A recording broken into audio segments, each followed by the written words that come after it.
French army has seized Algeria in its revolt against de Gaulle. More on that later. In Laos, the government's army suffered its worst defeat of the Civil War, evacuating its last stronghold in north-central Laos. Now the communists may want to begin the ceasefire talks. And I believe that in the 1960s, the United States can once again capture the imagination of the world.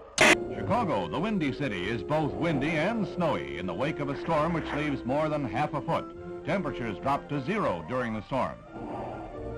San Francisco gets the heaviest snow in 30 years. Children, many of whom have never seen snow before, are more spellbound than snowbound, but they soon learn what to do with the stuff.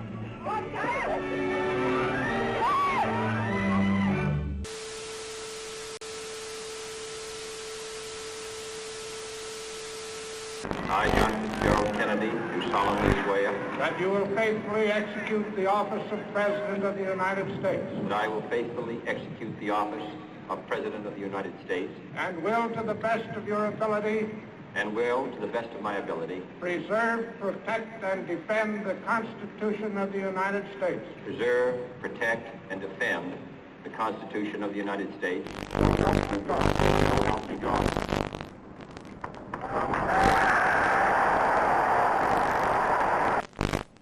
And so, my fellow Americans, ask not what your country can do for you. Ask what you can do for your country.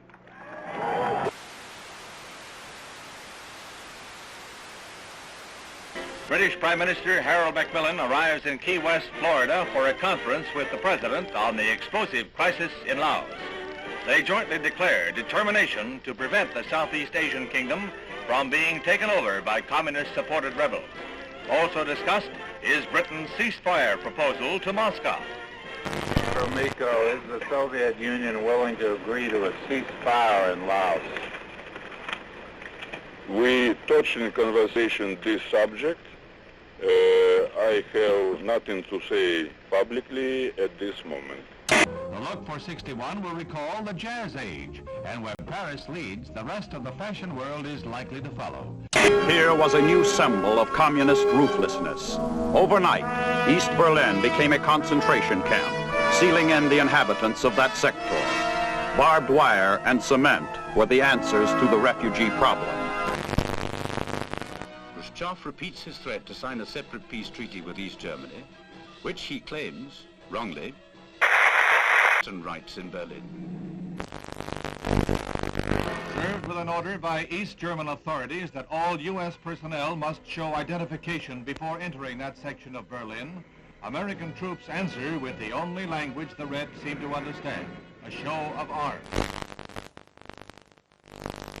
Castro marks the second anniversary of his revolution with the biggest military parade ever staged in Cuba, featuring tanks and other heavy weapons from Russia and Red Czechoslovakia. Shortly afterwards, Castro demanded the United States Embassy drastically reduce its staff to 11 persons. It was the last straw in his long campaign of provocation and harassment. I believe that this nation should commit itself to achieving the goal, before this decade is out, of landing a man on the moon and returning him safely to the Earth.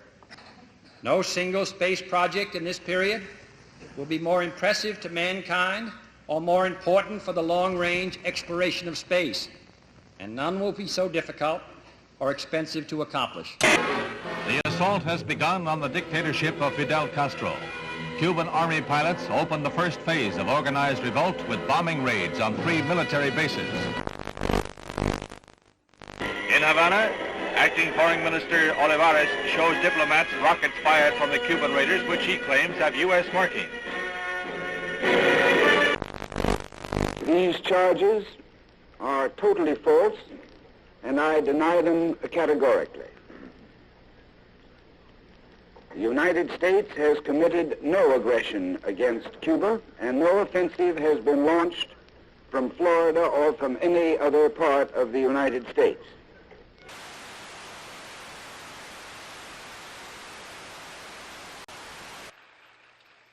Es un honor para mí el estar hoy entre un grupo de los hombres más valientes del mundo.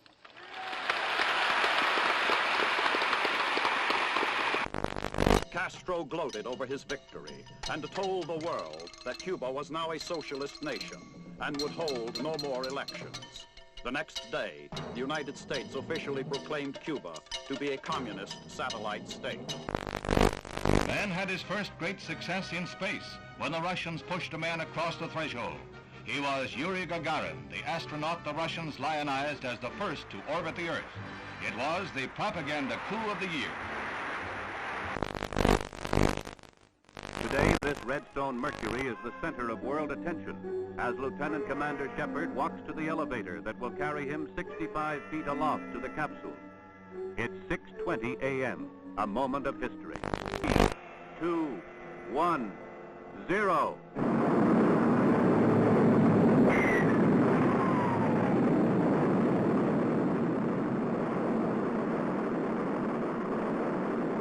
The rocket performs perfectly as it lifts the funnel-shaped capsule gracefully aloft. 115 miles up, he went 300 miles downrange, right on target, and was picked up by waiting helicopters.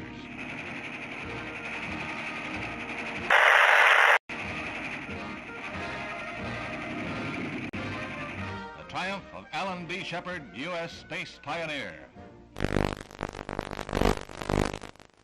As the captain prepared to load the capsule, explosive bolts on the escape hatch let go, and the Mercury is lost.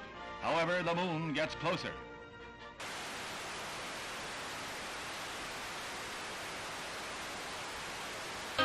Albany, Georgia. A Negro fight against segregation is led by the Reverend Martin Luther King.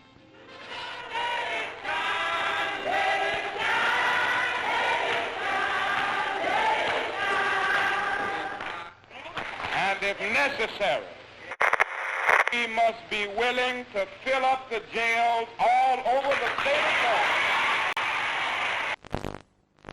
Солнце. Шар превращается в колоссальный светящийся купол. Яркое свечение еще продолжается. В этом опыте оно длится необычайно долго. Страшной силы напутствует приходу ударной волны.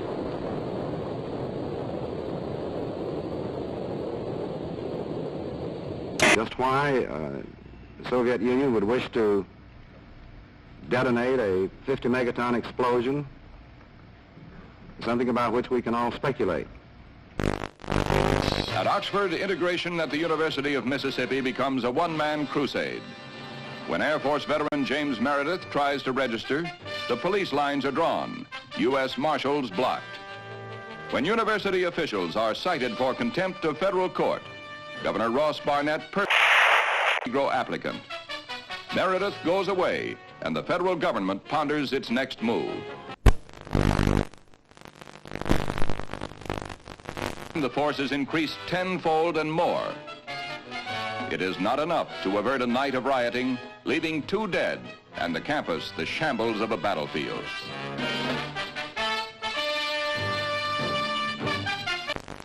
"75 students and other rioters are arrested. Among those seized, former Major General Edwin Walker, who is charged with insurrection. And James Meredith becomes a duly registered student at the University of Mississippi. Sir, there's been a great deal of turmoil and conflict. 2 people have been killed. Do you have any feelings of guilt? Have you given it any second thoughts?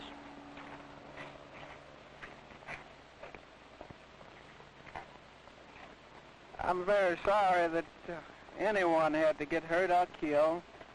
But of course, I think that's an unfair question to me. I don't believe any of you believe that I had anything to do with that.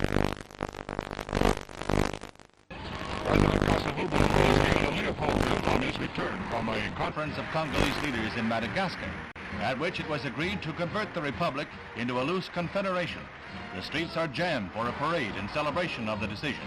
But red opposition to the plan is heated, and the pro-Soviet Antoine Gizenga, Lumumba's political heir, still controls key areas and sizable armed forces.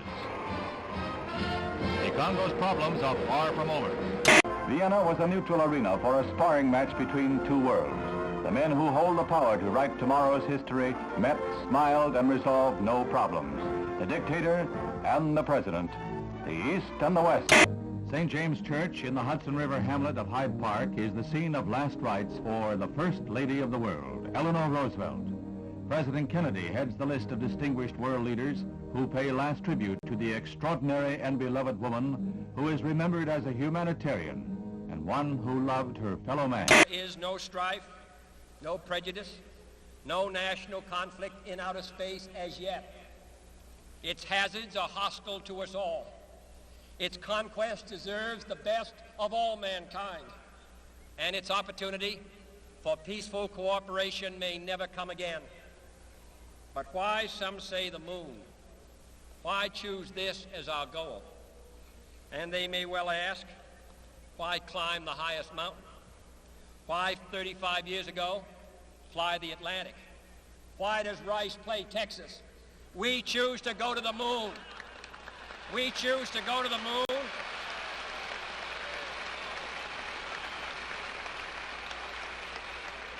We choose to go to the moon in this decade and do the other things, not because they are easy, but because that goal will serve to organize and measure the best of our energies and skills, because that challenge is one that we're willing to accept, one we are unwilling to postpone, and one we intend to win, and the others too. The Cold War, the ground forces of NATO have been alert against the military threat of the communist bloc. Now, Honest John missiles add to NATO's striking power.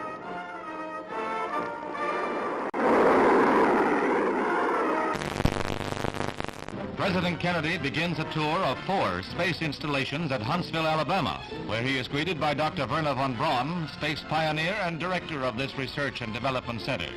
The missiles on display are dwarfed by the mighty Saturn rocket. This booster is the first stage of the rocket that will put the 3-man Apollo capsule into a 2-week orbit of the Earth in 1964. Preliminary to a lunar shoot. Gemini, which was developed here, will allow 2 men to orbit the Earth for 2 weeks and will be used for experiments in outer space rendezvous and docking missions. This winds up the President's first-hand look at our space program and our progress in the race for space. This deficit comes from a recession. If we can take the proper action in the proper time, this can be the most important step we can take to prevent another recession. That is the right kind of a tax cut, both for your family budget and the national budget. Chiang Kai-shek, leader of the peoples of Free China on the island of Taiwan, heads the celebration of the 50th anniversary of the overthrow of the Manchu dynasty. 11 million Chinese, strong with their dream of someday wresting their homeland from the communists, are marking the day that saw the end of 4,000 years of monarchy in China. Khrushchev declared, through the formation of the world system of socialism, the situation in the world has altered radically.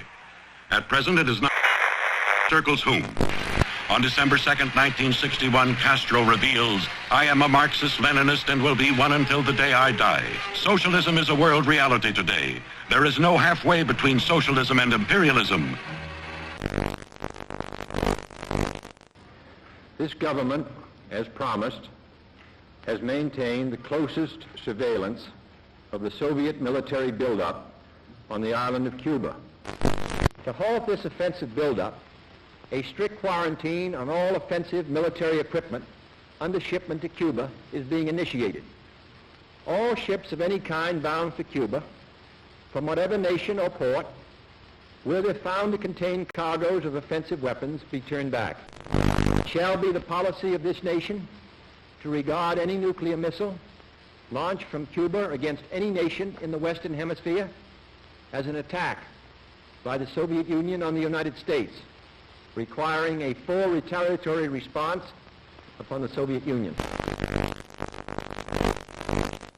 Communism's adventure in Cuba is a sophisticated one. Political, psychological, subversive, with paramilitary features. Can a democratic society, wherein the right to know and the value of knowing are basic, can a democratic society wage successful political, psychological, subversive warfare against communism? Leather is falling into step in the fall fashion parade. Finished in an explosion of rainbow colors, leather has been styled into smocks and sheath-top skirts like this eye-stopping pair. Just the thing for a day's outing at Sterling Forest Gardens in New York. In Trafalgar Square, 2,000 Londoners demonstrate against the United States blockade.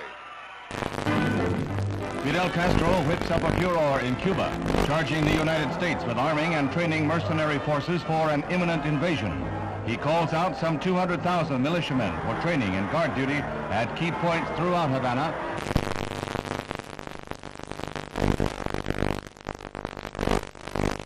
Khrushchev happily receives a gift of the Cuban flag as he lines up with a solid endorsement for the home-brewed anti-Americanism of Fidel Castro, the Soviet sole Western Hemisphere ally.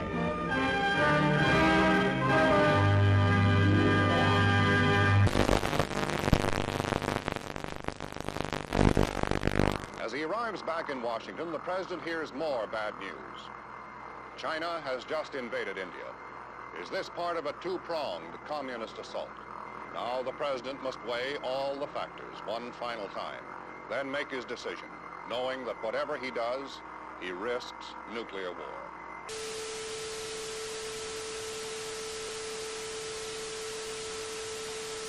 Meanwhile, the United States continues to reinforce its Cuban base at Guantanamo Bay, the naval depot that Castro wants the U.S. to give up. These Marines have been assigned the job of protecting the base against any Cuban threats that might arise during the present crisis.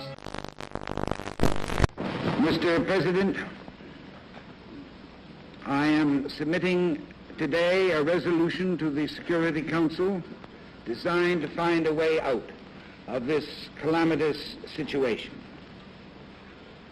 This resolution calls, as an interim measure under Article 40 of the Charter, for the immediate dismantling and withdrawal from Cuba of all missile and other offensive weapons. The inauguration of Abraham Lincoln as the 16th President of the United States is reenacted in the nation's capital 100 years after the event. There's a crowd larger than the original President this day, double the 10,000 of 1861. And the bright, balmy day is in marked contrast to the gloomy overcast of a century ago. Scenes familiar from history books and movies come to life at the Capitol as Mr. Lincoln arrives. He is portrayed. The following is the letter which has just been dispatched from the President to Chairman Khrushchev.